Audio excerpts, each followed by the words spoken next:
Hi friends, പുതിയൊരു വീഡിയോയിലേക്ക് എല്ലാവർക്കും സ്വാഗതം. ഇന്നത്തെ ടോപ്പിക്ക് സ്വദേശ് മെഗാ ക്വിസ്. ഇൻകുലാബ് സിന്ദാബാദ് എന്ന മുദ്രാവാക്യം ആദ്യമായി മുഴക്കിയത് ആരാണ്? ഉത്തരം ഭഗത് സിംഗ്. ലോകത്തിലെ ഏറ്റവും വലിയ ദ്വീപ് ഏതാണ്? ഉത്തരം ഗ്രീൻലാൻഡ് ആണ് ലോകത്തിലെ ഏറ്റവും വലിയ ദ്വീപ്. ഇന്ത്യയിലെ ആദ്യ വനിതാ രക്തസാക്ഷി ആരായിരുന്നു? ഉത്തരം പ്രീതിലത വദേദാർ. ബംഗാൾ നവോത്ഥാനത്തിന്റെ നെടുന്തൂണ് എന്നറിയപ്പെടുന്ന വ്യക്തി ആരാണ്? ഉത്തരം ഈശ്വരചന്ദ്ര വിദ്യാസാഗർ. റൗളറ്റ് ആക്ട് പാസാക്കിയ വർഷം ഏതാണ്? ഉത്തരം 1919 റൗളറ്റ് ആക്ട് പാസാക്കിയത്.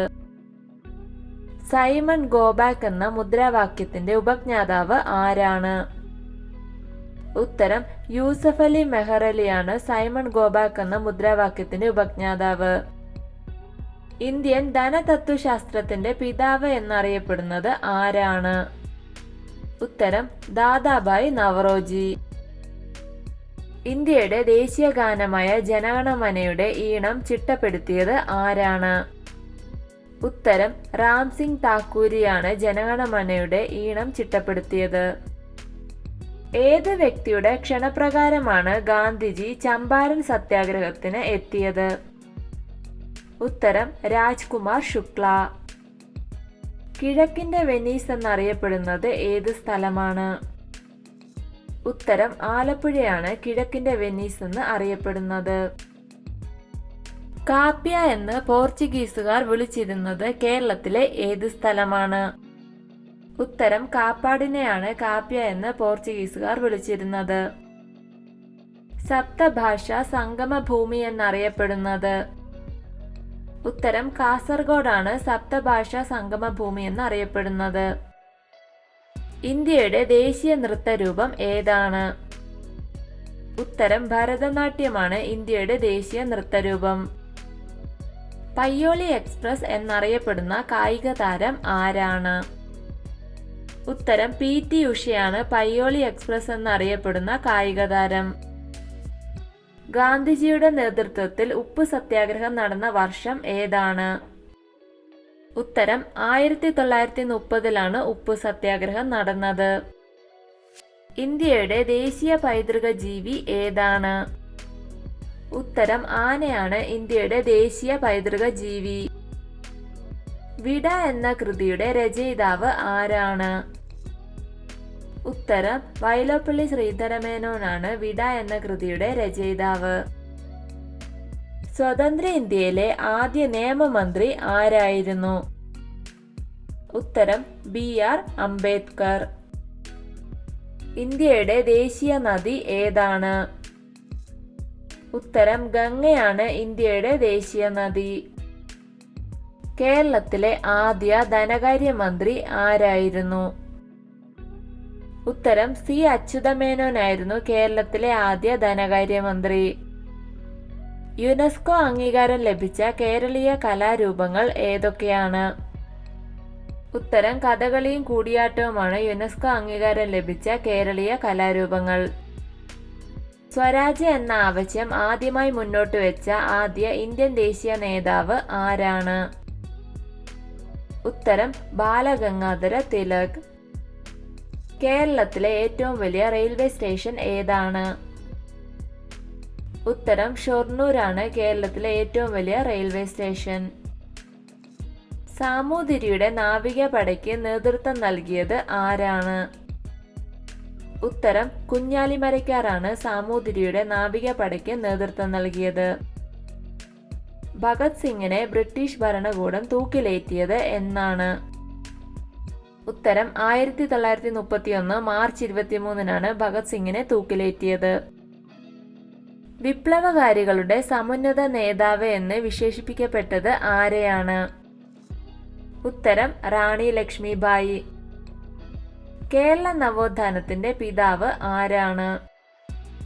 ഉത്തരം ശ്രീനാരായണ ഗുരുവാണ് കേരള നവോത്ഥാനത്തിന്റെ പിതാവ്. അറബിക്കടലിന്റെ റാണി എന്നറിയപ്പെടുന്നത് കേരളത്തിലെ ഏത് സ്ഥലമാണ്? ഉത്തരം കൊച്ചിയാണ് അറബിക്കടലിന്റെ റാണി എന്ന് അറിയപ്പെടുന്നത്. രാഷ്ട്രീയ രംഗത്തെ ഏറ്റവും പൂർണ്ണനായ മനുഷ്യനെന്ന് ഗാന്ധിജി വിശേഷിപ്പിച്ചത് ആരെയാണ്? ഉത്തരം ഗോപാലകൃഷ്ണ ഗോഖലെയെ. ആന്ധ്രാപ്രദേശിൽ നവോത്ഥാനത്തിന് തുടക്കം കുറിച്ചത് ആരാണ്? ഉത്തരം വീരേശലിംഗം പന്തലു. സംസ്ഥാന മന്ത്രിസഭ പിരിച്ചുവിടാൻ ആർക്കാണ് അധികാരമുള്ളത്? ഉത്തരം ഗവർണർക്കാണ് സംസ്ഥാന മന്ത്രിസഭ പിരിച്ചുവിടാനുള്ള അധികാരമുള്ളത്. മൂകാംബിക ക്ഷേത്രം സ്ഥിതി ചെയ്യുന്നത് ഏത് സംസ്ഥാനത്താണ്? ഉത്തരം കർണാടകയിലാണ് മൂകാംബിക ക്ഷേത്രം സ്ഥിതി ചെയ്യുന്നത്. കേരളത്തിൽ കുരുമുളക് ഗവേഷണ കേന്ദ്രം സ്ഥിതി ചെയ്യുന്നത് എവിടെയാണ്? ഉത്തരം പന്നിയൂരിലാണ് കേരളത്തിൽ കുരുമുളക് ഗവേഷണ കേന്ദ്രം സ്ഥിതി ചെയ്യുന്നത്. മദൻ മോഹൻ മാളവ്യ സ്ഥാപിച്ച പത്രത്തിന്റെ പേരെന്താണ്? ഉത്തരം മദൻ മോഹൻ മാളവ്യ സ്ഥാപിച്ച പത്രമാണ് ദി ലീഡർ. ഇന്ത്യയുടെ ദേശീയ പതാകയുടെ പേരെന്താണ്? ഉത്തരം ത്രിവർണ പതാകയാണ് ഇന്ത്യയുടെ ദേശീയ പതാക. കേരളത്തിൽ ക്വിറ്റ് ഇന്ത്യ സമരത്തിന് നേതൃത്വം നൽകിയത് ആരാണ്? ഉത്തരം ഗോവിന്ദ് മേനോനാണ്. കേരളത്തിലെ ആദ്യ മലയാള വർത്തമാന പത്രമായ രാജ്യസമാചാരം പ്രസിദ്ധീകരിച്ചത് എവിടെ നിന്നാണ്? ഉത്തരം തലശ്ശേരിയിലെ ഇല്ലിക്കുന്നെന്ന സ്ഥലത്ത് നിന്ന്. ബോംബെ ക്രോണിക്കിൾ എന്ന പത്രത്തിന്റെ സ്ഥാപകൻ ആരാണ്? ഉത്തരം ഫിറോസ് ഷാ മേത്തയാണ് ബോംബെ ക്രോണിക്കിൾ എന്ന പത്രത്തിന്റെ സ്ഥാപകൻ. വിജയനഗര സാമ്രാജ്യത്തിന്റെ അന്ത്യം കുറിച്ച യുദ്ധം ഏതാണ്? ഉത്തരം തളിക്കോട്ട യുദ്ധം. നൈലിന്റെ ദാനമെന്നറിയപ്പെടുന്ന രാജ്യം ഏതാണ്? ഉത്തരം ഈജിപ്താണ് നൈലിന്റെ ദാനമെന്നറിയപ്പെടുന്ന രാജ്യം. ഇന്ത്യയുടെ രാഷ്ട്രഗുരു എന്നറിയപ്പെടുന്നത് ആരാണ്? ഉത്തരം സുരേന്ദ്രനാഥ് ബാനർജി. 2 സംസ്ഥാനങ്ങളുമായി അതിർത്തി പങ്കിടുന്ന കേരളത്തിലെ താലൂക്ക് ഏതാണ്? ഉത്തരം സുൽത്താൻ ബത്തേരി. ബന്ദിപ്പൂർ ദേശീയോദ്യാനം ഏത് സംസ്ഥാനത്താണ്? ഉത്തരം കർണാടകയിലാണ് ബന്ദിപ്പൂർ ദേശീയോദ്യാനം സ്ഥിതി ചെയ്യുന്നത്. ഓസോൺ പാളി ദിനമായി ആചരിക്കുന്നത് എന്നാണ്? ഉത്തരം സെപ്റ്റംബർ 16 ഓസോൺ പാളി ദിനം. ഇന്ത്യയിൽ റെയിൽവേ സമ്പ്രദായം ആരംഭിച്ച വൈസ്രോയി ആരാണ്? ഉത്തരം ഡൽഹൌസി പ്രഭുവാണ് ഇന്ത്യയിൽ റെയിൽവേ സമ്പ്രദായം ആരംഭിച്ചത്. സലീം അലി പക്ഷി സങ്കേതം സ്ഥിതി ചെയ്യുന്നത് എവിടെയാണ്? ഉത്തരം ഗോവയിലാണ് സലീം അലി പക്ഷി സങ്കേതം. അരങ്ങു കാണാത്ത നടൻ ആരുടെ ആത്മകഥയാണ്? ഉത്തരം തിക്കൊടിയന്റെ ആത്മകഥയുടെ പേരാണ് അരങ്ങു കാണാത്ത നടൻ. ബേസ്ബോൾ ഏത് രാജ്യത്താണ് ഉത്ഭവിച്ചത്? ഉത്തരം അമേരിക്കയിലാണ് ബേസ്ബോളിന്റെ ഉത്ഭവം. ഏത് വിഭാഗത്തിന്റെ കേരളത്തിലെ ആദ്യ മന്ത്രിയായിരുന്നു ജോസഫ് മുണ്ടശ്ശേരി? ഉത്തരം കേരളത്തിലെ ആദ്യ വിദ്യാഭ്യാസ മന്ത്രി. ഇന്ത്യയിൽ തപാൽ സ്റ്റാമ്പുകൾ അച്ചടിക്കുന്നത് എവിടെയാണ്? ഉത്തരം മഹാരാഷ്ട്രയിലാണ് ഇന്ത്യയിൽ തപാൽ സ്റ്റാമ്പുകൾ അച്ചടിക്കുന്നത്. വീഡിയോ ഇഷ്ടമായ ലൈക്ക് ചെയ്യൂ. നിങ്ങളുടെ അഭിപ്രായങ്ങളും നിർദ്ദേശങ്ങളും കമന്റായി രേഖപ്പെടുത്തൂ. കൂടുതൽ വീഡിയോകൾക്കായി ചാനൽ സബ്സ്ക്രൈബ് ചെയ്യൂ. Thank you for watching my videos.